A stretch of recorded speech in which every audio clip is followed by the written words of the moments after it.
Everyone, কেমন আছো তোমরা সকলে? তো আজকে ঘুম থেকে উঠে এক কাপ চায়ের সঙ্গে আমি আমার বিকালটাকে শুরু করলাম।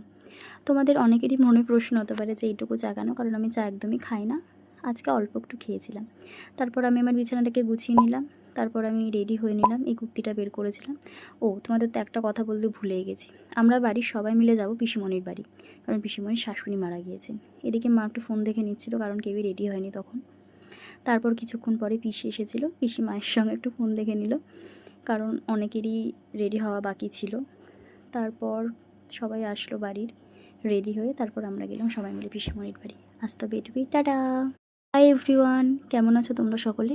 তো আজকে ঘুম থেকে উঠে এক কাপ চায়ের সঙ্গে আমি আমার বিকালটাকে শুরু করলাম। তোমাদের অনেকেরই মনে প্রশ্ন হতে পারে যে এইটুকু চা কেন? কারণ আমি চা একদমই খাই না। আজকে অল্প একটু খেয়েছিলাম। তারপর আমি আমার বিছানাটাকে গুছিয়ে নিলাম। তারপর আমি রেডি হয়ে নিলাম। এই কুর্তিটা বের করেছিলাম। তোমাদের তো একটা কথা বলতে ভুলেই গেছি। আমরা বাড়ির সবাই মিলে যাব পিসিমণির বাড়ি।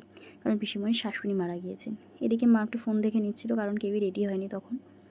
তারপর কিছুক্ষণ পরে পিসি এসেছিল। পিসি মায়ের সঙ্গে একটু ফোন দেখে নিল, কারণ অনেকেরই রেডি হওয়া বাকি ছিল। তারপর সবাই আসলো বাড়ির, রেডি হয়ে তারপর আমরা গেলাম সবাই মিলে পিসিমণির বাড়ি। আজ তবে এটুকুই, টাটা।